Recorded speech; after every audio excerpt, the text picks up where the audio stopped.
Bouře křídla z kovu v brnění zlatém, na koních hnaných větrem nad lidským světem.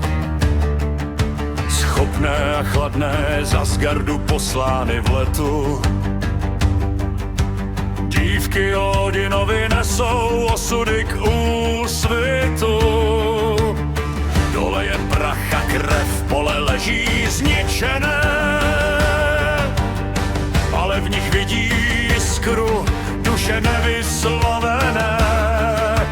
Neváhejte, rasy lidské, pro ně je smrt jen prach. Volie ty nejlepší, proce padlí krále všech. Lživá vládkyně padlých letí, kde meče drtí, kde křik duše slávou. Jejich úsměv je osud, jejich meč je příslib slávy. Do Valhaly vás nesou přes Bifrost a brány, vyvolené pro hostinu, pro věčný boj a čest. Jsou křídla Odinova, to je jejich zvěst.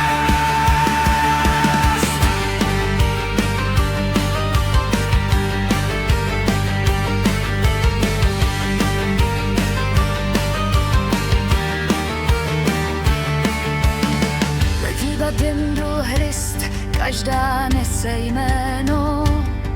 Zář, co prosekává mraky, nic jim není téma. Kůň je bílý blesk, hříva šlehač mrazu. Létají bez ohledu na hrdinu nárazu. Ukazují prstem, vyberou si statečné, ty, co zemřeli ctí v boji skutečném. Polibek chladný narty bere duši z těla ven. Nyní si Eicheriar zrozený pro den. A také vládkyně padlých letí, kde meče drtí, kde křik duše slávy. Jejich úsměv je osud, jejich meč je příslib slávy. Do Valhaly vás nesou přes Bifrost a brány, vyvolené pro hostinu, pro věčný boj a čest.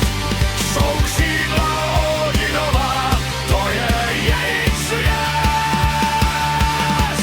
Je čas, když meč končí svou píseň. Jsou svědkyně osudu, který sebou nesou. Nejsou kruté, jen spravedlivé v silném odhodlání. Přinášejí hrdinům konec utrpení.